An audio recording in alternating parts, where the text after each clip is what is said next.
नमस्कार दोस्तों। कॉलेज शिक्षा विभाग राजस्थान द्वारा प्रतियोगी परीक्षाओं की तैयारी के लिए आरंभ किए गए कार्यक्रम ज्ञान सुधा में आपका स्वागत है। यह ज्ञान सुधा कार्यक्रम जो प्रतियोगी परीक्षाओं के लिए क्षमता विकास, मार्गदर्शन और मोटिवेशन के लिए आरंभ किया गया है हमारे युवाओं के लिए। दोस्तों, इसकी पहली सीरीज में हम सफलता के मंत्र पर बात कर रहे हैं और सफलता के मंत्र की इस श्रृंखला में हम ऑनलाइन सेशन को लेकर आपके साथ हाजिर हुए हैं। पिछले 3 बार से हमने ऑनलाइन सेशन पर आपसे बात की और ये ऑनलाइन सेशंस प्रत्येक सप्ताह बुधवार और शनिवार के दिन आयोजित किए जाते हैं। आज उस श्रृंखला में हमारा चौथा दिन है और चौथी कड़ी में हम बात कर रहे हैं आज आपके साथ एक ऐसे विषय पर जो प्रतियोगी परीक्षाओं की दृष्टि से महत्वपूर्ण है और इसीलिए हमने बात की है प्रतियोगी परीक्षा मार्गदर्शन के लिए। और इस प्रतियोगी परीक्षा मार्गदर्शन की सीरीज में जो हमारे साथ आज के मेहमान हैं, आज के हमारे मार्गदर्शक हैं, वो हैं श्री जगरूप सिंह जी यादव, रिटायर्ड आईएएस, जो जिला कलेक्टर भी रहे। श्री जगरूप सिंह जी, दोस्तों मैं बताना चाहूंगा कि 1985 बैच के आरएएस टॉपर हैं। आपने बीडीओ से लेके एसडीएम, एडीएम के विभिन्न पदों पर काम किया। आप जयपुर नगर निगम के सीओ भी रहे, आपने जयपुर कलेक्टर भी रहे आप, और जयपुर कलेक्टर के रूप में आपकी बहुत सारी चीजें राजस्थान में और जयपुर में याद की जाती हैं। दोस्तों, राजस्थान में आरटीआई की शुरुआत करने वाले जो शख्स हैं वो जगरूप सिंह जी हैं और वर्तमान में आप राजस्थान एडमिनिस्ट्रेटिव ट्रिब्यूनल में मेंबर जज हैं। सर, आपका बहुत बहुत स्वागत है आज के इस कार्यक्रम में। तो हमारे श्रोता आपके साथ जुड़ेंगे और मैं दोस्तों आपका मित्र डॉक्टर विनोद भारद्वाज, जो कॉलेज शिक्षार्थी हूँ और आपके साथ मॉडरेटर के रूप में इस सत्र संयोजन के लिए हाजिर हूँ। तो हम आज के सत्र में हमारे जो मार्गदर्शक हैं श्री जगरूप सिंह जी का और हमारे सारे दर्शकों का एक बार फिर स्वागत करते हैं। और दोस्तों, हम पहले प्रश्न जो हमारे साथ कुछ दर्शकों ने शेयर किया था उस पर बात करेंगे। और हमारे दर्शक जानना चाहते थे कि प्रतियोगी परीक्षाओं की तैयारी के लिए टाइम मैनेजमेंट को कैसे देखा जाए, कैसे टाइम मैनेजमेंट किया जाए ताकि सफलता हासिल की जा सके प्रतियोगी परीक्षाओं में। तो हम अपने आज के मेहमान श्री जगरूप सिंह जी से जानना चाहेंगे हमारे दर्शकों के लिए कि टाइम मैनेजमेंट पे आपका मार्गदर्शन मिले। नमस्कार। सबसे पहले तो मैं कॉलेज शिक्षा निदेशालय और श्री संदेश नायक जी और उनसे इस आयोजन प्रयोजन से जुड़ी हुई समस्त टीम को बहुत मुक्त कंठ से साधुवाद देना चाहूंगा कि बढ़ती बेरोजगारी के दौर में आपने बेरोजगार युवक जो प्रतियोगी परीक्षाओं में बहुत लालायित रहते हैं सफलता के लिए, उनके मार्गदर्शन के लिए, उनके ज्ञान की पिपासा शांत करने के लिए अभिनव पहल की है। और इसके तहत मैं समझता हूं कि प्रतियोगी छात्र छात्राओं को निश्चय ही फायदा पहुंचेगा, लाभ मिलेगा। आपने बहुत प्रासंगिक सवाल किया कि समय का या टाइम का मैनेजमेंट किसी प्रतियोगी परीक्षा में कैसे किया जाए। तो सर्वप्रथम मैं कहना चाहूंगा कि मुझे एक बात याद आती है कि जिस दिन से चला हूं मेरी मंजिल पे नजर है, आंखों ने कभी मील का पत्थर नहीं देखा। तो जब प्रतियोगी छात्र अपना मील का पत्थर या अपना लक्ष्य तय कर ले तो उनको ये देखना चाहिए कि भाई उनके लिए किस प्रतियोगी परीक्षा के लिए वो आकांक्षित हैं, लालायित हैं, किसमें सफलता लेना चाहते हैं, तो उसके हिसाब से समय तय किया जाएगा। वैसे प्रतियोगिता के लिए कोई तैयारी करने का कोई निश्चित समय नहीं होता। बाज जो छात्र छात्राएं तो जब अपना ग्रेजुएशन करते हैं या इवन स्कूलिंग करते हैं, भारतीय प्रशासनिक सेवा में चयनित होने के लिए स्कूल के टाइम से ही हम देखते हैं कि जब भी कोई आईएएस की परीक्षा के लिए मार्गदर्शन मांगता तो सर्वप्रथम उसको ये बताया जाता है कि एनसीईआरटी की किताबें पढ़ी। तो अगर स्कूलिंग के टाइम आपने एनसीईआरटी की राजस्थान के आप बोर्ड के विद्यार्थी हैं तो माध्यमिक शिक्षा बोर्ड की जो किताबें अगर आप ढंग से पढ़ते हैं तो a well begin is half done. आप अगर अपना कार्य प्रखरता से करते हैं, कौशल से करते हैं, अच्छे से करते हैं तो आपको आधी सफलता तो वही मिल जाती। क्योंकि किसी भी प्रतियोगी परीक्षा में आपको जो प्रश्न आते हैं वो तथ्यात्मक प्रश्न अमूमन जो आपकी स्कूलिंग एजुकेशन है उससे आते हैं। तो वो आपको बाद में अगर आपने पहले से पढ़ रखी है तो ना पढ़े, लेकिन अगर नहीं पढ़ रखी तो आपको स्कूल लेवल का पाठ्यक्रम पढ़ना पड़ता है। किसी भी प्रतियोगी परीक्षा में कितना समय, कितना वक्फा पर्याप्त होता है इसका कोई मापदंड नहीं। इसका मापदंड इतना ही है कि आप कोई अमुक प्रतियोगी परीक्षार्थी जब पढ़ता है तो कितने कंसंट्रेशन से, कितनी एकाग्रता से पढ़ता है और वो अपने जो परिवेश में चीजों को कितना जानता है, उसके पूर्व में उसकी रिजर्वोयर ज्ञान का कितना है। अगर उसके पास पहले से जो सामान्य अनुक्रम में हम जानते हैं कि जो पढ़ाई है या ये हमारी शिक्षा प्रणाली है, वो हमें अपने परिवेश से सात्मीकरण, उसको आत्मसात करने का अवसर देती है। तो ज्ञान के जो विविध विषय होते हैं, ज्ञान दर्शन में एक होता है। तो जिन विद्यार्थियों ने अच्छे से पूर्व में पढ़ाई कर रखी, तो उनके लिए पाठ्य पुस्तकों को 5-6 घंटे पढ़ना चाहिए, अखबार और मैगजीन, और इसके अलावा आजकल जो संवाद के नए स्तर हमें मिले हैं, चाहे वो इलेक्ट्रॉनिक मीडियम हो, ऑनलाइन मीडियम हो, उन सबको भी आपको ध्यान रखना चाहिए और उनके दृष्टिगत आपको समय का निर्धारण करना चाहिए। आप अपना जो कोर्स है उसको ये देख लीजिए कि आपके पास कोर्स कितना है, आपने अपनी क्षमताओं का परीक्षण कर लिया है, आप कितना जानते हैं और कितना आपको नया जानना शेष है। तो जो आपका पाठ्यक्रम किसी भी प्रतियोगी परीक्षा का है, उसके आधार पे आप अपने पढ़ने के घंटे तय करें, अपना अनुशासन बनाएं, उनमें पक्का इरादा रखें, दृढ़ता रखें, और आप अपना कम से कम एक्सटेंशन उससे होने दें। उससे जैसे अर्जुन को मछली की आंख दिखती थी, वैसे ही आप अपने समय का संयोजन करें। और फर्स्ट थिंग फर्स्ट, इसमें समय के मैनेजमेंट में फर्स्ट थिंग फर्स्ट, जो आपको ये देखना चाहिए कि आपके पाठ्यक्रम में जो कमजोर जोन है, जिसके बारे में आपको कम जानकारी है, उसको आपको पहले लेना चाहिए। और अपेक्षाकृत रूप से जिस टॉपिक पे आप पहले से जानते हैं, तो उसको आप अनुक्रम में पीछे रख सकते हैं। और इस तरह से आप अपने समय का संयोजन करके तकरीबन आप जानते हैं कि हर आदमी को एक काम मिलता है, तो सरकारी नौकर को जैसे 8 घंटे की ड्यूटी मिलती है, किसान सुबह से शाम तक काम करता है, मजदूरों को भी जैसे 8 ड्यूटी करते हैं तो उनको भी 8 घंटे का कार्य समय रहता है।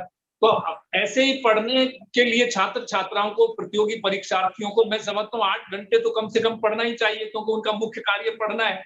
तो 8 घंटे का संयोजन करें। वो 8 घंटे अगर आप एक निष्ठा से पढ़ते हैं, आप अगर एकाग्रता से पढ़ते हैं, तो मैं समझता हूँ किसी भी प्रतियोगी परीक्षा को क्रैक करने के लिए जो उसके विभिन्न स्तर हैं, जैसे प्रारंभिक परीक्षा आज प्राय सारी बहुत सारी प्रतियोगी परीक्षाओं के लिए आयोजित होती है। प्रारंभिक परीक्षा, फिर उसके पश्चात आपका मुख्य परीक्षा, फिर साक्षात्कार है। तो ये अगर आपकी जानकारी ठीक है, तो मैं समझता हूँ कि आपको कम समय में काम चलेगा। और नहीं तो आप जानते हैं कि खरगोश और कछुए वाली कहानी है, आपको सबको वाकिफ है, मैं उसमें समय जाया नहीं करूंगा, कि आप सब सने सने पढ़ाई करते रहते हैं। अगर अर्ली आपने स्टार्ट कर दिया तो बेटर है, अर्ली इज बेटर। और अगर आपने देर से प्रारंभ की तो आपको घंटे समय के बढ़ाने पड़ेंगे, आपको टाइम को इस तरह से मैनेज करना पड़ेगा कि प्राइमरीली आपको अन्य प्रतियोगी परीक्षार्थी अगर 8 घंटे पढ़ रहा है, तो आपको 10-12 घंटे तक स्ट्रेच करें, लेकिन उसमें आप अपना फोकस लूज नहीं करें। अगर फोकस लूज करेंगे तो घंटे काउंट नहीं होते। सफलता और असफलता के मध्य में जो मुख्य चीज है, तो प्रतियोगी परीक्षा में पास फेल जैसी कोई चीज नहीं होती, या तो आप इन है या आउट है। आप तो इस दृष्टि से ये देखें कि आप अपने समय का संयोजन करें, अपने रिसोर्सेज का बेहतर प्लानिंग करें, और एक ढंग से ये देख लें कि आप किस प्रतियोगी परीक्षा के आकांक्षी हैं, लालायित हैं, आपकी अपनी क्षमताएं क्या हैं, चयनी क्षमताएं क्या हैं, आप पूर्व से कितना उस विषय में जानते हैं। जो टॉपिक्स मिले, सिलेबस को बार बार पढ़िए, और उसको पढ़ने के पश्चात एक विहंगम दृष्टिपात करके आपको जो लगे उसके हिसाब से आप समय का वक्फा तय करें। सर, आपका लगभग 35 वर्षों का एक लंबा प्रशासनिक अनुभव रहा है, और आपने आरएएफ के टॉपर के रूप में इस राजस्थान प्रशासनिक सेवा को ज्वाइन किया। और सर, आप जयपुर जिला कलेक्टर तक आपने एक अपनी छाप छोड़ी। आप विभिन्न मंचों पर, विभिन्न प्लेटफॉर्म्स पर युवाओं से मिलते रहे हैं और आज भी उनका मार्गदर्शन कर रहे हैं। आपकी नजर में सबसे बड़ी समस्या क्या है लक्ष्य प्राप्ति में हमारे युवाओं के लिए, और इसका समाधान क्या होना चाहिए? सर, हम समस्याएं भी आपसे जानना चाहते हैं और समाधान भी आपसे चाहते हैं। ये इसमें बहुत आपने, भारद्वाज साहब, बहुत अच्छा प्रश्न पूछा है। आज के युवक और युवतियों की, प्रतियोगी परीक्षार्थियों की समस्या एकाग्रता का अभाव। आप देखिए, कह सकते हैं कि पुस्तक तो कर में फिरे और जीभ फिरे मुख माही, और मन मा तो 34 फिरे, ये तो पाठन नहीं। व्यक्ति पढ़ता है तो इतने एक्सटेंशन ले रखे हैं, जैसे वो साथ के साथ आपके मैसेजेस की भी केयर करता है, सामाजिकता की भी, सोशल मीडिया भी ऑपरेट करता रहता है, और किसी चीज को मिस आउट नहीं करना चाहता। उसका एक्सपोजर इतना अधिक है कि उसकी एकाग्रता भंग होगी, तो उसका हितचित है वो उस पढ़ाई में नहीं रहता। तो अगर आपका हित चित मन बुद्धि और वाणी अगर समग्र एकता की लाइन में रह के अगर आप प्रतियोगी परीक्षा की तैयारी नहीं करते, तो मैं समझता हूं कि आपके अगर कैजुअल प्रिपरेशन करते हो, कैजुअल आपका अटेंशन है, तो कैजुअल ही रिजल्ट आता है। सबसे बड़ी समस्या आज के प्रतियोगी परीक्षार्थियों की ये है कि वो अपनी एकाग्रता को स्थिर नहीं रख पाते, और एकाग्रता स्थिर नहीं रखने से उनको सफलता में संदिग्ध हो जाती है, क्योंकि किसी भी विषय का आप आत्मसात करने के लिए जरूरी है कि आप विषय के साथ जुड़े। अगर आप किसी कविता को पढ़ रहे हैं उसके तो आपने भाव जब तक हृदयंगम नहीं किए, तो आप उसको कभी भी रिप्रोड्यूस नहीं कर पाएंगे, उसके भावार्थ को आप बता नहीं पाएंगे। लेकिन जैसे ही आप उसके साथ चलते हैं, आत्मसात करते हैं, उस भावलोक में डूबते हैं और आप दूसरे जगह से कटते हैं, तो एकाग्रता आज के युवक युवतियों की समस्या, क्योंकि आज इसमें कह सकते हैं कि भाई तुम्ही ने दर्द दिया है, तुम ही दवा देना। एकाग्रता भंग होने का सबसे बड़ा कारण एक संवाद के जो नए चैनल आज छात्र छात्राओं को, विद्यार्थियों को, परीक्षार्थियों को, प्रतियोगियार्थियों को मिले हैं, वही उनकी समस्या का कारण है और वही उसका निवारण भी। आप देख सकते हैं कि अगर तकनीक ने वो शौक मुहैया करा दिए, जो कह सकते हैं कि वाह कर दिए हैं शौक ने बंदे निकावे हुस्न, गैर अज निगाह अब कोई हायल नहीं रहा। यानी आप में अगर शौक है, तलाश तजस्सुस है, तो सारी चीजें आज आपकी फिंगर टिप्स पे हैं, सारी चीजें आपकी उंगली के नीचे हैं। आपके पास अगर इंटरनेट है, आपके पास गूगल विश्व गुरु है, जिसके जरिए किसी भी विषय को आप आदोपांत सीख सकते हैं। आप बिगनर भी हैं तो आप सीख सकते हैं, और प्रमाणिक मोस्टली जैसे गूगल पे या जो भी क्वेरीज डालते तो मोस्टली ऑथेंटिक होती है। फिर भी अगर दीगर सोर्सेज से भी उसका वेरिफिकेशन कर लें, तो जो तकनीक ही इसका कारण है कि आपका एकाग्रता भंग भी तकनीक करती है, और एकाग्रता को एकचित्त करने के लिए आज आपको इतने अवसर, आप सब भाग्यशाली हैं कि आप एक ऐसे अहद में, ऐसे दौर में हैं जहां सारी चीजें आपके हाथ में सिमट के आ गई हैं। मैं समझता हूं जितने भी संस्थान, प्रतिष्ठान, व्यक्ति, संदर्भ समूह, वो सब आज ऑनलाइन है। आप टेड टॉक सुन सकते हैं, पॉडकास्ट सुन सकते हैं, आप ऑनलाइन प्लेटफॉर्म दुनिया भर के हैं, और कोई जानकारी क्वेरी के लिए आपको इतने एफएक्यूज के अवसर मिले हुए हैं गूगल विश्व गुरु के रूप में। आपकी हर समस्या जो आप जान सकते हैं, ज्ञेय और अज्ञेय के बीच की है, वहां तक की सारी समस्याओं पे आपको मटेरियल मिलता है। तो तकनीक का इस्तेमाल करके आप, लेकिन साथ में तकनीक, मैं समझता हूँ एक तरह से दोधारी तलवार है, ये घोड़ा है। अगर इसमें आपको सवारी करनी आती है तो आप पार जाएंगे, और अगर आपको सवारी नहीं करने आती है तो ये अरबी घोड़ा ये गिरा देगा आपको। तो ज्यादातर प्रतियोगी परीक्षार्थी हैं, इससे तकनीक के जो नए आपको संवाद के संचार के माध्यम मिले, चाहे मोबाइल मिला हो, चाहे लैपटॉप, पामटॉप ये मिले हों, चाहे आप दूसरे दीगर सामाजिक जो चैनल हैं उन पे, इनमें लगे रहते हैं और सामाजिक सरोकार ज्यादा अधिक निभाते रहते हैं। वो मूल जो काम इन तकनीक से वो फायदा उठा सकते हैं। जो 1.5 GB आज युवक युवतियों को फ्री मिला हुआ है, तो वो अगर 1.5 GB को मनोरंजन में अधिकांशतः खर्च करते हैं। होना ये चाहिए कि पढ़ाई से आपका मनोरंजन हो। पढ़ने से आसान दुनिया का कोई काम नहीं। आप बैठ के पढ़ें, लेट के पढ़ें, मोबाइल से पढ़ें, लैपटॉप से पढ़ें, टीवी से पढ़ें, सब चीज, सारी दुनिया आपको बेताब है आपकी समस्याओं का निवारण करने के लिए, आपका ज्ञान बढ़ाने के लिए। ज्ञान सुधा भी उसी के तहत एक कार्यक्रम है। तो अगर लेकिन आपको एक तो लक्ष्य आपका आइडेंटिफाई करना चाहिए कि बाट के पूर्व बटोही बाट की पहचान कर ले कि आप क्या करना चाहते हैं। और दूसरा, आपको तकनीक नाम के घोड़े को पूरी तरह से उसकी लगाम आपके हाथ में होनी चाहिए। आपके मन का घोड़ा जो बहुत चंचल होता है वो भी नियंत्रण होना चाहिए। तो युवक युवतियों की या प्रतियोगी परीक्षार्थियों की समस्या भी तकनीक है और निवारण भी तकनीक है। अगर आप चाकू से सब्जी भी काट सकते हैं, पेपर काट सकते हैं, चाकू से आप मर्डर भी कर सकते हैं। आप इसी तरह से कोई किसी भी दुपट्टे को आप पहन भी सकते हैं, दुपट्टे से आप कोई चीज छान सकते हैं, दुपट्टे से आप उसको हैंग करने के लिए भी इस्तेमाल कर सकते हैं। तो दोष तकनीक का नहीं है, तकनीक के इस्तेमाल में। और मैं देखता हूं कि आज ये युवक युवतियां जैसे ज़ॉम्बीज बने हुए हैं, 24 घंटे मैसेज पास करते करते मोटर बाइक चलाएंगे, गाड़ी चलाएंगे, चलते हुए भी खंभों से टकराते हैं। इन सारी चीजों को देखना चाहिए। प्रतियोगी परीक्षार्थियों का एकाग्रता चाहे तकनीक के जरिए हो, चाहे ऑनलाइन जो गैजेट्स मिले उनके जरिए हो, चाहे पुस्तक के माध्यम से हो, चाहे आख्यान और व्याख्यान के माध्यम से हो, उनका सेंट्रल थीम एक जगह रहना चाहिए। वो एकाग्रता उनकी भंग नहीं होनी चाहिए, ये उनकी समस्या है। बहुत अच्छी बात कहिए कि हमारे जो दर्शकों को बताइए कि तकनीकी अपने आप में एक माध्यम है, तकनीकी को हम इस रूप में देख सकते हैं कि तकनीकी केवल एक माध्यम के रूप में यूज की जाए, एक सुविधा के रूप में यूज की जाए। सर अभी एक और हमारे दर्शकों ने कुछ सवाल किया था और पिछली बार भी वो बात कर रहे थे कि परीक्षाओं में सफलता के लिए शॉर्टकट्स क्या हैं।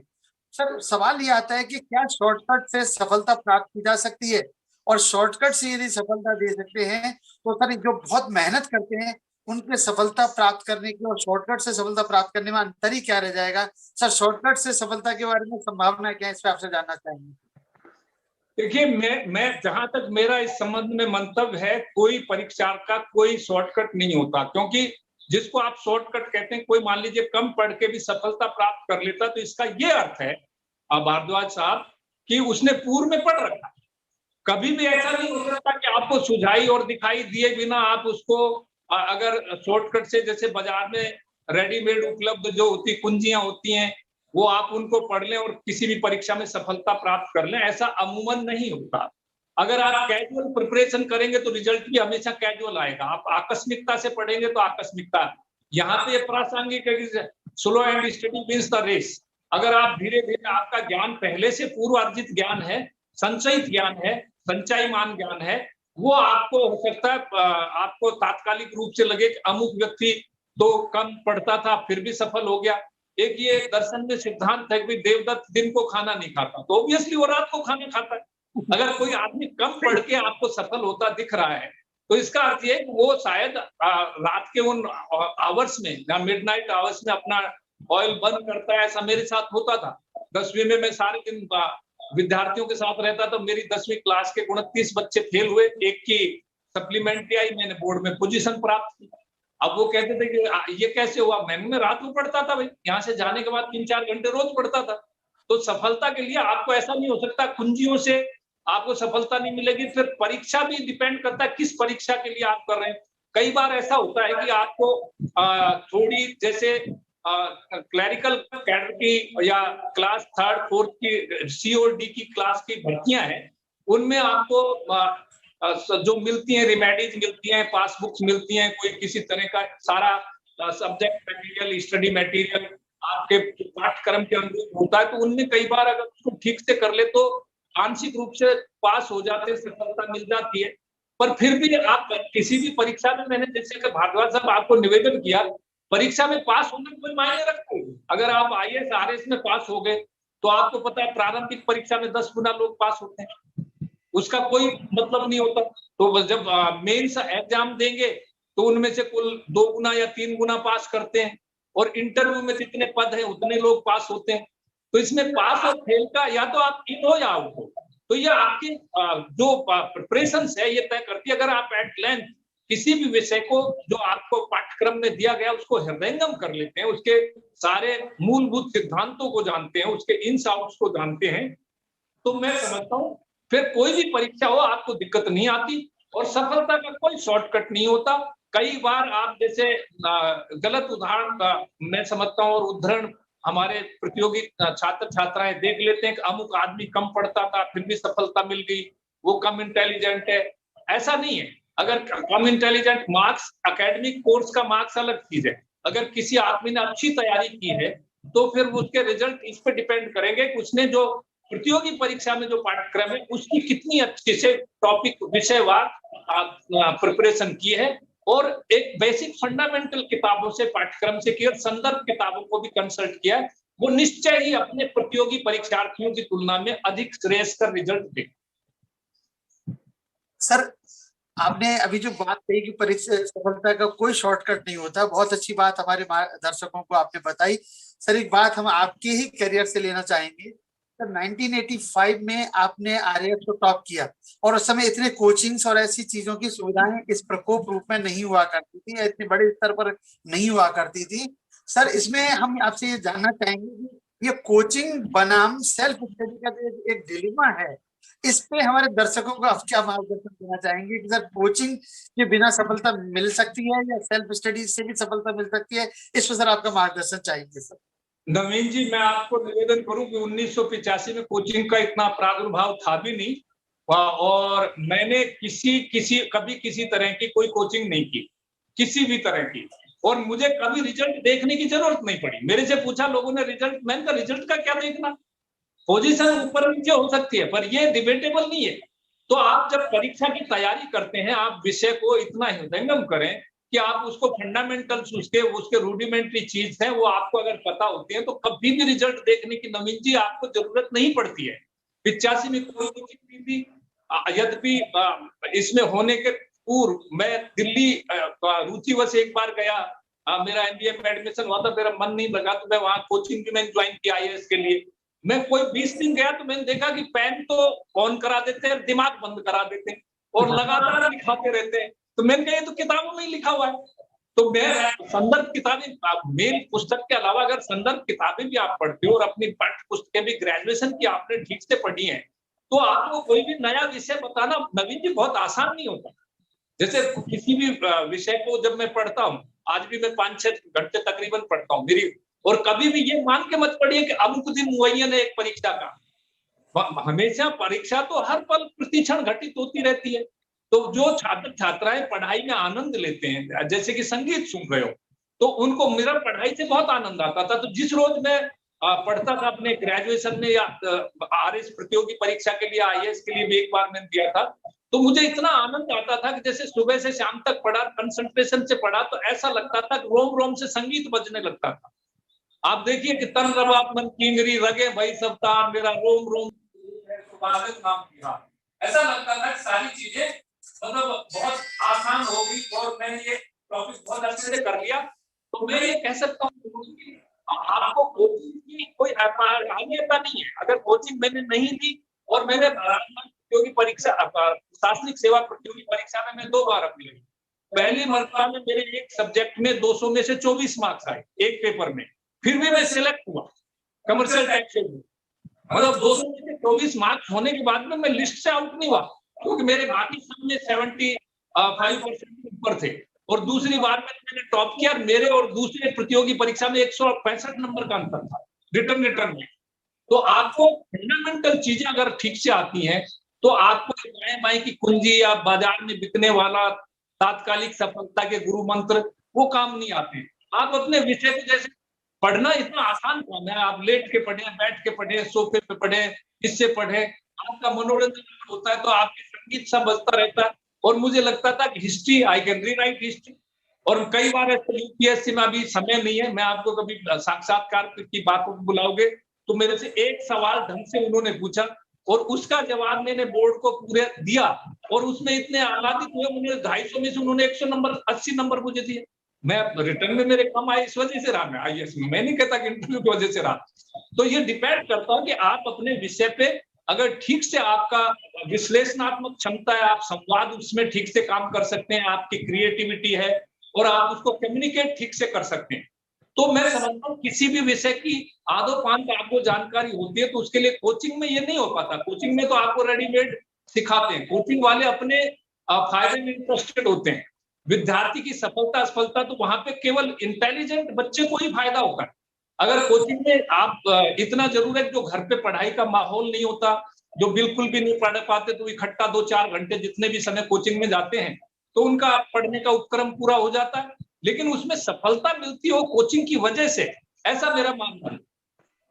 सर, एक बहुत अच्छी बात आपने कही है अभी, जो पढ़ने के आवर्त से लेकर और आत्म मंथन तक की आपने विहंगम दृष्टि से लेके और गहनता तक की जो बात की है सर, उसमें एक सवाल ये आता है, हमारे कुछ जो दर्शक हैं वो रूरल बैकग्राउंड के हैं या पारिवारिक आर्थिक स्थिति अच्छी नहीं होती, और इस वजह से उनके मन में एक ऐसा असमंजस की स्थिति होती है कि वो शायद इस परीक्षा में सफल नहीं होंगे या वो परीक्षा में नहीं बैठ पाएंगे क्योंकि उनके पास संसाधन नहीं है। तो सर, पारिवारिक पृष्ठभूमि और आर्थिक पृष्ठभूमि कहीं इन परीक्षाओं में सफलता के लिए बाधक बनती है? मैं इसमें अपने स्वयं के उदाहरण से आपको बात कहना चाहूंगा। मैं पारिवारिक पृष्ठभूमि, मेरे माता पिता अधिक पढ़े नहीं थे, केवल साक्षर थे और खेती का काम करते थे, और मैंने खुद में भी बचपन में उनका खेती में काम में हाथ बटाता था। गांव में प्राइमरी स्कूल के बाद स्कूल भी नहीं थी, 3-4 किलोमीटर नदी तैर के या गर्मी के दिनों में मतलब धूप में जलते पैरों से जूते भी नहीं थे, उनसे स्कूल जाता था। मतलब आर्थिक दृष्टि से भी कोई, क्योंकि हम उस समय संतानें अधिक होती थी, तो मैं अपने घर में छठी संतान था तो कोई बहुत ज्यादा साधन भी मुहैया नहीं होते थे, कभी स्कूल की ड्रेस नहीं मिली, नहीं मिली, कभी पाठ्य पुस्तकें नहीं मिली, और कभी भी कई बार तो टीचर्स भी नहीं होते थे। तो आप देखिए इतनी मतलब पारिवारिक दृष्टि से, क्षेत्र की दृष्टि से दूरस्थ क्षेत्रों में, और उस समय सिर्फ एक आधी बस चलती थी, और प्राथमिक स्कूल के अलावा गांव में कोई स्कूल नहीं थी। तो और मीडियम के हिसाब से हिंदी मीडियम स्कूलों में, सरकारी स्कूलों में पढ़े हुए हैं। तो मैं ये कहना चाहता हूँ कि ये सारी चीजें आप में अगर इच्छा शक्ति दृढ़ है तो कौन है। एक कहा है कि कच्चे घड़े ने जीत ली नदी चढ़ी हुई, कच्चे घड़े ने जीत ली नदी चढ़ी हुई, मजबूत कश्तियों को किनारा नहीं मिला। आप देखिए, आप हमेशा ये कच्चे घड़े कई बार जीत जाते हैं, और अक्सर जीत जाते हैं। आप देखिए कि जितने भी प्रतियोगी परीक्षाओं के अगर रिजल्ट का आप विश्लेषण करें, तो ग्रामीण पृष्ठभूमि के जो हिंदी मीडियम से पढ़े हुए विद्यार्थी हैं, मैं नहीं कहता कि इंग्लिश मीडियम खराब है, आता तो वो भी अच्छा है, भाषा अपने आप में कोई भी खराब नहीं होती, सारी लैंग्वेज अच्छी है, तो सारे सब्जेक्ट अच्छे हैं। डिपेंड करता है कि आप उसमें रुचि कितना लेते हैं। अगर आप हित चित मन बुद्धि वाणी से एकाग्र होकर किसी भी समग्रता से किसी चीज को पढ़ते हैं, मैं कभी विज्ञान का विद्यार्थी नहीं रहा। जब मैं इंजीनियरिंग कॉलेजेस में, जब मैं आरटीओ अलवर था या कलेक्टर जयपुर था, तो कई स्कूलों में मुझे मुख्य अतिथि के बतौर पदानुशासन के होने की वजह से बुलाते थे, और फिर मेरे से पूछते थे, सर आपने इंजीनियरिंग कहाँ से की? मैं उनको नील बोर की, रदरफोर्ड की थ्योरी, सब एटमिक थ्योरी समझाता था, ये समझता था कि समग्रता, ज्ञान समग्रता लिए हुए आपके योगी मिस्टिक्स भी वहीं पहुंचते हैं जहां वैज्ञानिक पहुंचते हैं। तो उनको लगता था कि ये तो विज्ञान के विद्यार्थी हैं, और फिजिक्स और मेटाफिजिक्स में बहुत ज्यादा अंतर नहीं है। तो मैं ये कहना चाहता हूँ कि आप ज्ञान की यूनिफाइड फील्ड को अगर आप वो समझ पाते हो, उसकी का तस्वुर हल्का सा भी आपके जहन में बैठ जाता है, तो आप विहंगम जो सच है, विहंगम जो दृष्टि है, उसको प्राप्त हो जाते हो। फिर आपको सारे विषय खुलते जाते हैं, आसान होता जाता है। परत पर परत आपको सच्चाई या ज्ञान विवेक देता है, विवेक आपको सच के निकटस्थ ले जाता है, और सच के निकटस्थ आप जब चले जाते हो तो फिर ये सारे भेद हैं कि आप किस क्षेत्र से हो, किस पारिवारिक पृष्ठभूमि से आते हो। ये छोटी मोटी शॉर्टकमिंग हो सकती है, जो साधन संपन्न आदमी है वो हो सकता है उसको किताबें जल्दी मिल जाए आपसे, उसके पास ड्रेसेज अच्छी हो, पर उसके पास गैजेट्स आपसे बेटर हो, ये संभव है। लेकिन इच्छा शक्ति का जो कोई सब्स्टिट्यूट नहीं होता। जो इच्छा शक्ति है वो सबसे इंपॉर्टेंट है कि आपका दृढ़ निश्चय, पक्का इरादा है, आप में अनुशासन है, और आप कड़ी मेहनत करते हैं, तो कोई भी प्रतियोगी परीक्षा में कोई भी विद्यार्थी क्रैक कर सकता है। जब मैं 78% से, मेरे सेकंड प्रतियोगी परीक्षा थी कि मेरे से 165 नंबर कम, ये छोटी बात नहीं होती, यानी मुझे 0 मार्क्स मिलता तो भी मैं ही टॉप करता इंटरव्यू में, तो बहुत बड़ी बात है। तो ये सारी आपकी कमजोरियां, अगर आप जीतने की क्षमताएं, हर एक में मनुष्य, कोई भी मनुष्य अपने आप में बहुत विशिष्ट होता है, और वो विलक्षण प्रकृति की धरोहर है, और उसको अगर वो अपने को कहते हैं कि इस लफ्ज मनुष्य का इतना सा फसाना है, सिमटे तो दिल आशिकर फैले तो जमाना है। अगर व्यक्ति अपने व्यक्तित्व का विराट विकास करता है, तो मैं समझता हूँ कि स्काई इज द लिमिट, और वो कोई भी आदमी, मैं समझता हूँ, अपने व्यक्तित्व का, अपनी क्षमताओं का विदोहन कर सकता है। इसमें क्षेत्र की, पारिवारिक पृष्ठभूमि की, आर्थिक पृष्ठभूमि की, लैंग्वेज की, इन माध्यमों की कोई भूमिका नहीं। दोस्तों, दो बहुत अच्छी बातें। एक, स्काई इज द लिमिट। आप अपने अरमानों को पंख दीजिए, अपने सपनों को साकार करने के लिए अपनी इच्छा शक्ति को दृढ़ कीजिए। दुनिया की कोई भी मुसीबत, कोई भी समस्या, कोई भी सीमा आपको अपने लक्ष्य में सफल होने से नहीं रोक सकती। दोस्तों, हम ज्ञानसुधा कार्यक्रम के अंतर्गत आज हम सुन रहे हैं श्री जगरूप सिंह यादव, आईएएस अधिकारी, जो सीनियर रेड के मेंबर जज भी हैं, और उनके अनुभवों के आधार पर प्रतियोगी परीक्षाओं के लिए जो मार्गदर्शन हमें मिल रहा है, हम ये अपने दोस्तों को कहना चाहेंगे कि ऐसे लाजवाब और ऐसे मार्गदर्शक व्यक्ति जिनसे हमें स्वयं प्रेरणा मिलती है। और सर, एक अगला सवाल आपसे और हम करना चाहेंगे कि जो आईएएस आरएएस की जो परीक्षाएं हैं, उनकी तैयारी में क्या कोई अंतर रखना चाहिए, अथवा दोनों की तैयारी भी समान रूप से की जा सकती है? विनोद जी, आजकल आईएएस और आरएएस का दोनों का पाठ्यक्रम लगभग समान है, बल्कि आरएएस में कह सकते हैं कि जो राजस्थान का, चूंकि ये प्रादेशिक परीक्षा है, और तो पीसीएस की परीक्षा होने की वजह से राजस्थान के बारे में भी आपको अतिरिक्त जानकारी, यहाँ की इकोनॉमी, यहाँ का मेले त्योहार, यहाँ का इतिहास, इतिवृत्त, किले, दुर्ग, वेशभूषा, फोक कल्चर, आर्ट, इसकी भी जानकारी आपको, खासतौर से तथ्यात्मक जानकारी आपको लेनी होती है। तो मैं इसमें दोनों में मेथोडोलॉजी में इतना सा अंतर है, विषय वस्तु तो दोनों की लगभग सेम है, पर कई बार क्वेश्चंस में जैसे अंतर पाया जाता है कि जैसे मान लीजिए आप आरएस में क्वेश्चन आता है कि संविधान की मुख्य विशेषताएं लिखो, और आप तकरीबन 20 संविधान की विशेषताएं लिखते तो उससे यार्ड स्टिक में 10 नंबर के मार्क्स में आपको मार्क्स ठीक ठाक मिल जाएंगे, 6, 7, 8 आपकी अभिव्यक्ति शैली पे। लेकिन आईएएस में अगर आप वो 20 लिख के आए तो आपको मैं समझता हूँ 10 में से 2 ही नंबर मिलेंगे। वो आपकी विश्लेषण क्षमता मुख्य का अर्थ है कि आप चाहे भले ही 2 लिखो, लेकिन उसकी प्रायोगिक तौर पे आपको यानी उसमें लॉजिकल कंक्लूजन और आपको आपका क्रिएटिव माइंड और आपकी प्रैग्मेटिक मतलब जो फील्ड लेवल पे जो आपका ज्ञान है किसी भी विषय का, इकोनॉमिक्स हो, चाहे हिस्ट्री हो, कल्चर हो, आपकी पॉलिटी हो, वो प्रायोगिक तौर पे लोगों के सुख दुख और संघर्षों को किस तरह से डिफाइन करता है, यानी जिसको विश्लेषणात्मक क्षमता कहते हैं। तो उसमें एक्सटेंसिव रीडिंग आपको मेंस के लिए, आईएएस के लिए करनी पड़ती है और प्री के लिए भी करनी पड़ती है। आरएस में भी ऐसा नहीं है, पाठ्यक्रम की दृष्टि से राजस्थान के अतिरिक्त की भी अतिरिक्त जानकारी आपको जुटानी पड़ती है। इसमें तथ्यात्मक फैक्ट्स पे थोड़ा अधिक जोर है।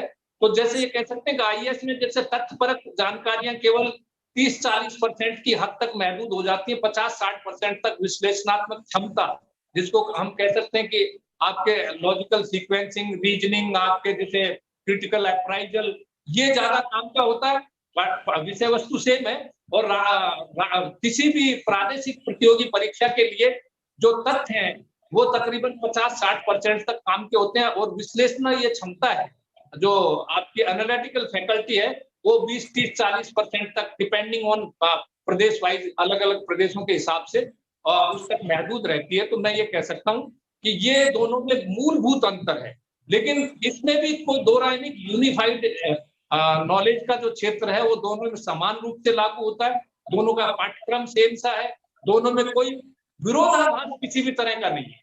मतलब वो एक दूसरे के प्रतिस्पर्धी, प्रतिगामी नहीं होकर एक दूसरे को सप्लीमेंटल है, वो एक दूसरे के पूरक है।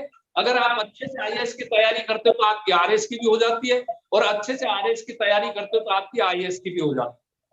सर, अब समय हो चला है हमारे आज के 5 सवालों का, क्योंकि हमारे दर्शक जो सर यूट्यूब पर हमें देख रहे हैं लाइव स्ट्रीमिंग में, सर वो आपसे कुछ सवाल जानना चाहते हैं और हमने वहां से कुछ सवालों को लिया है। आज के 5 सवाल हम आपसे सर जानना चाहेंगे।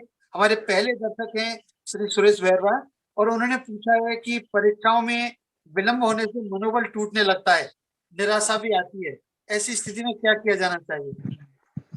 मैं ये नहीं समझ पाता, परीक्षाओं में विलंब होने से ये बात सही, रोजगार देरी से मिलता है तो आदमी की खुद की योजना है उसमें कुछ दिक्कत है, लेकिन मनोबल क्यों टूटने लगता है? आप ये मानिए कि आपको अधिक समय मिला है, आप मनोबल टूटने का तो कोई कारण ही नहीं। बैरवा साहब, आपको ये देखना चाहिए बंधु कि आपको अधिक समय मिला तो उसका सदुपयोग कीजिए। आप ये क्यों एक मीटर्ड समय में ही सफलता क्यों लेना चाहते हैं? ये बात सही है कि परीक्षाएं नियत समय पे होनी चाहिए, और छात्र छात्राओं को उनके, मैं कई बार मजाक में विनोद में लोगों से कहा करता हूँ, लोग गलत कहते हैं कि मोहब्बत ने अधिक दिल तोड़े हैं।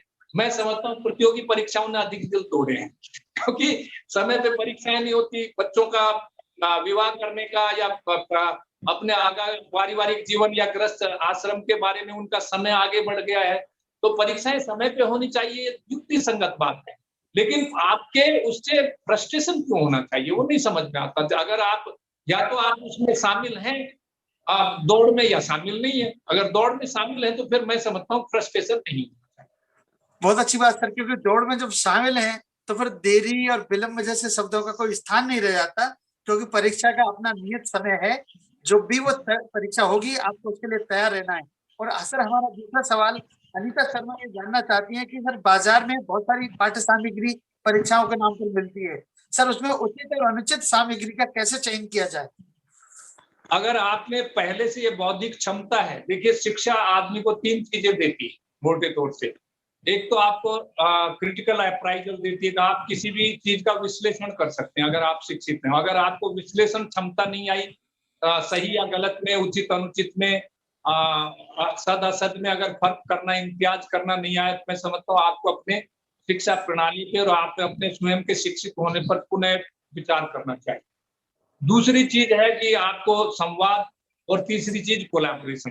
तो अगर आप बाजार में मिलने वाली पाठ्यक्रम सामग्री को इन पे ये देखें कि ये कम्युनिकेट कितना कर पाती है, इसमें तथ्यों की सत्यता, संदिग्धता कितनी है, इसमें कोर्स के हिसाब से कितना है।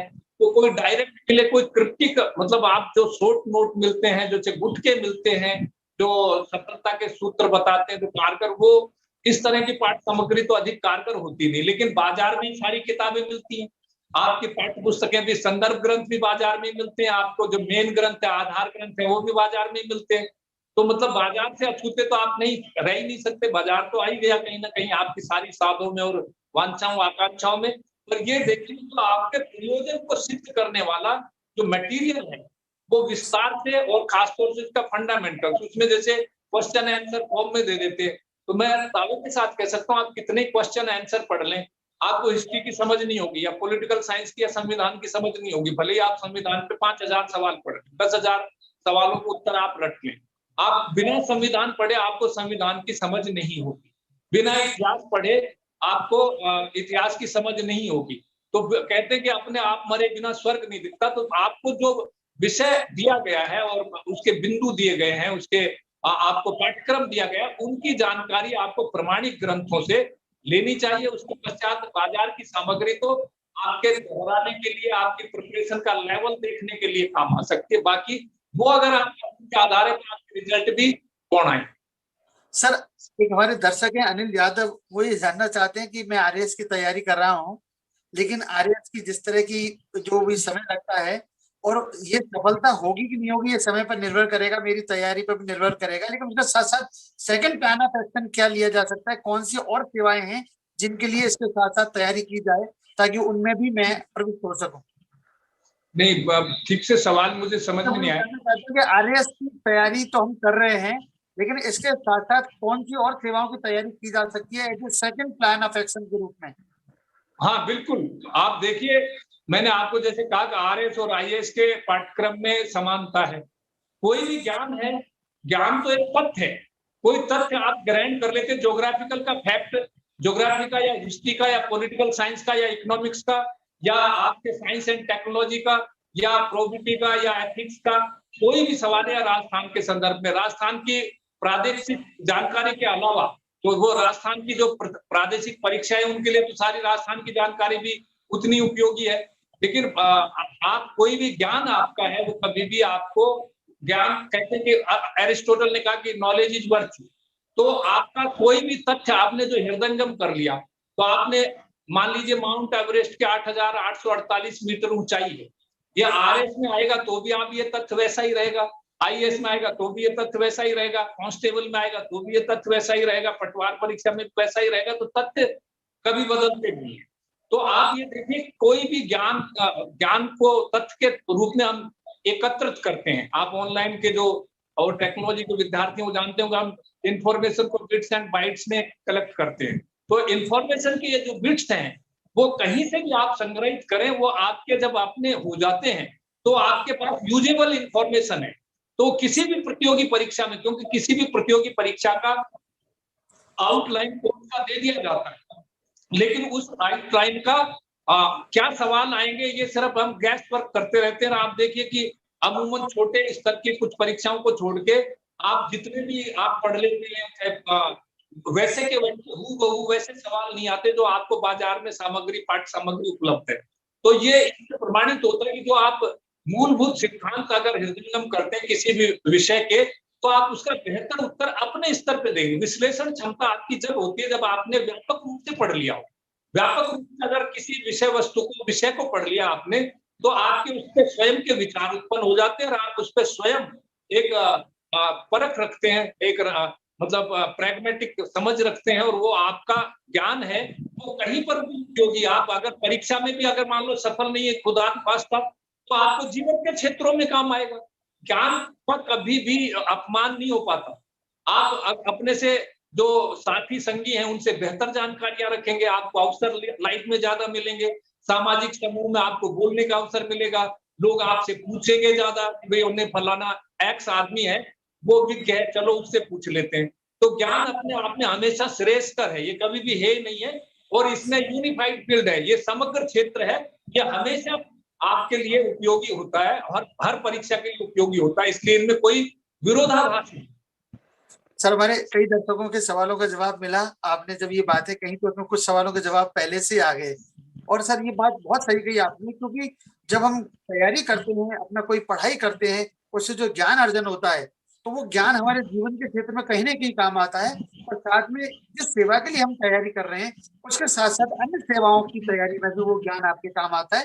थोड़ा सा अंतर ये हो सकता है कि 10% और दूसरी जो उसकी उस सेवा परीक्षा की, दूसरी सेवा परीक्षा की आवश्यकताएं हैं, वांछित है, उसके अनुरूप और तैयारी कर लें, बाकी 90% ज्ञान हमारा यथावत रहता है। सर, हमारे दर्शक हैं कमलेश प्रजापत, वो ये कह रहे हैं कि मैं ग्रेजुएशन का विद्यार्थी हूँ और ग्रेजुएशन के साथ साथ मुझे प्रतियोगी परीक्षाओं की तैयारी, विशेषकर आरएएस के लिए किस प्रकार की तैयारी अभी से आरंभ कर देनी चाहिए ताकि मेरा समय बचे और मैं ग्रेजुएशन के बाद इस परीक्षा में प्रविष्ट हो सकूं।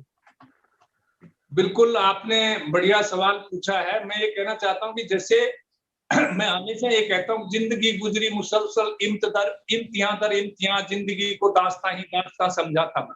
जिंदगी तो हर पल पे एक इम्तिहान है। आपका एग्जाम तो आपने पूरे साल में जो जहनी क्षमताएं विकसित की अपने जहन में, अपने दिमाग में, उनका एग्जाम होता है। पहले तो ये स्कूल डेज में तो जैसे ट्यूटोरियल भी होते थे, अर्धवार्षिक होता था, वार्षिक होता था, तो वो आपने कम्युनिकेटिव स्किल कैसी सीखी है, वर्बल कैसी सीखी है, ओरल कैसी सीखी है, लिखित कैसे सीखी है, प्रायोगिक कैसे सीखी है, अभिव्यक्त करने वाली कैसी सीखी है, यही मैं समझता हूँ शिक्षण दीक्षण है। तो मैं समझता हूँ कि जो आप ग्रेजुएशन करते हैं तो वो पाठ्यक्रम ही आपका इनमें शामिल होता है। कोई भी किसी भी डिसिप्लिन में आप ग्रेजुएशन करते हैं, चाहे आप आर्ट्स ग्रेजुएट हैं, साइंस ग्रेजुएट हैं, अगर आप वाणिज्य के स्नातक हैं, तो वो पाठ्यक्रम ही कमोबेश जितने भी प्रतियोगी परीक्षाएं हैं, उनका कुछ अंश यहाँ से, कुछ अंश यहाँ से, कुछ कुछ जो जीवन उपयोगी है, जो मानव के सुख दुख और संघर्षों को परिभाषित करती हैं, ऐसी चीजों को हम पाठ्यक्रम प्रतियोगी परीक्षाओं के लिए शामिल करते हैं। तो इसके लिए जो आदमी अपना काम अच्छे से कर रहा है, तो वो हरि का भजे सो हरि का होई। तो जो प्रतियोगी परीक्षाओं में तो वही सफल होता है जो ग्रेजुएशन अच्छे से करता है और पोस्ट ग्रेजुएशन अच्छे से करता है, या इवन स्कूलिंग के टाइम भी आजकल लोग लग जाते हैं। जैसे स्कूलिंग के टाइम के अभी से मेरे मैं कहता हूँ, पहले की स्कूलिंग की जो एनसीईआरटी की या माध्यमिक शिक्षा बोर्ड की किताबें हैं, इनको बहुत अच्छे से पढ़ो। जब आप ग्रेजुएशन कर लोगे तब भी हम ये कहेंगे कि उनको पढ़ो। और जब ग्रेजुएशन में जैसे आप मुख्य विषय आपके आते हैं, जैसे जो आर्ट्स के विषय हो, कॉमर्स के विषय हो, आजकल जैसे आप वाणिज्य के अर्थशास्त्र है, अकाउंटेंसी है, स्टैटिस्टिक्स है, कुछ न्यूमेरिकल एबिलिटीज है, वो आरएस में भी, आईएएस में सब जगह पूछते हैं। इसी तरह से अगर आप साइंस के, तो साइंस एंड टेक का लगभग 30% पोर्शन उसका साइंस एंड टेक्नोलॉजी का होता है। आर्ट्स के है तो भी आपका 30-40% आपका पॉलिटी, हिस्ट्री, ज्योग्राफी, आपकी topography, environment, ecology, culture, history, ये सब पूछा जाता है। तो बेसिकली आप अखबार और साथ साथ पढ़ते रहे, और अखबार में जैसे मैं ये कहना चाहूंगा, और न्यूज अगर मान लो पढ़ते हैं, सुनते हैं, तो आपको जो प्रमाणिक न्यूज है, जो तथ्यात्मक हो, जैसे मैं कहना चाहूंगा कि जैसे किसी टीवी चैनल का नाम लीजिए, रवीश कुमार जी तथ्यात्मक बहुत बोलते हैं, वो क्रिटिकली आपको देखना चाहिए। हिंदी के भाषी जो विद्यार्थी उनको रवीश कुमार को वो अपने यूट्यूब पे होते हैं तो उनके वीडियो सुनने चाहिए, वो तथ्यात्मक जानकारी बहुत अच्छी देते हैं। तो उनकी न्यूज आइटम्स आपको सुनने चाहिए। प्रसून वाजपेयी है या दूसरे जो भी चैनल आपको पसंद है, कोई एक वो खबराना, ये इस तरह के आजकल काफी सारे ऑनलाइन प्लेटफॉर्म है, लेकिन उनको वैलिडेशन करने की नजर से नहीं देखें। जैसे बागा ढिंडोरे माछली, आपको सिर्फ उसमें से उसके राजनैतिक विश्लेषण को नहीं देखना चाहिए, उसको नजरअंदाज करें। आप बोल करो तलवार का पड़ी रहने दो म्यान, आप तो उसमें से देखो फैक्ट चुनो, आप उसमें से जो तथ्य हैं वो आपके काम के हैं, जो आपको सत्य जान के उनको अंगीकार करो, वो काम के रहते हैं। तो आपको हमेशा ये देखना चाहिए कि जो ग्रेजुएशन के साथ साथ अगर आप अपने परिवेश की बेहतर जानकारी है, जैसे क्या घटित हो रहा है न्याय प्रणाली में, क्या चल रहा है, जुडिशियल ओवर एक्टिविज्म कहाँ चल रहा है, पैंडेमिक किसको इफेक्ट कर रहा है, क्या क्या इसके, यही सब है। तो एक इंडियन एक्सप्रेस का एक्सप्लेन्ड पेपर का एक्सप्लेन्ड पार्ट, एक ही पन्ना आता है एक्सप्लेन्ड, वो सारे जितने भी प्रतियोगी परीक्षार्थी उनको सबको पढ़ना चाहिए। उसमें वो न्यूज होती है, मतलब एडिटोरियल कॉलम नहीं होता, वो न्यूज होती है। उसमें 3-4 टॉपिक पे वो बहुत बहुत ही बेहतरीन आपको तथ्यपरक जानकारी देते हैं। और बाकी ग्रेजुएशन पोस्ट ग्रेजुएशन जो कर रहे हैं वो समझ लो कि बहुत ही अच्छा काम कर रहे हैं कि अगर वो अपना ग्रेजुएशन पोस्ट ग्रेजुएशन अच्छे से करें और आप भारत और अपने प्रदेश की जानकारियां जो भी प्रासंगिक हों वो अखबारों के माध्यम से मैगजीन के माध्यम से लेते रहें। सर आपने बहुत सारे सवालों को कवर किया इसमें। हमारे कुछ दर्शकों का सवाल था कि जीके और जीएस की तैयारी कैसे करें, करंट अफेयर्स को कैसे अपडेट रख सकते हैं, और कुछ ने ये कहा कि क्या नहीं करना चाहिए ताकि हम सफलता की ओर बढ़ सकें। आपने बहुत सारे सवालों का सर जवाब दिया। मुझे लगता है 5 सवाल की जगह 15 सवाल आज हमारे में कवर हुए। सर आपने हमारे दर्शकों का मार्गदर्शन किया। आपने अपना समय देकर हमारी युवा पीढ़ी को उनकी सफलता के रास्ते पर बढ़ने के लिए प्रेरित किया। अगर भी सत्र में हमारे साथ सर पधारे, आपका बहुत बहुत आभार।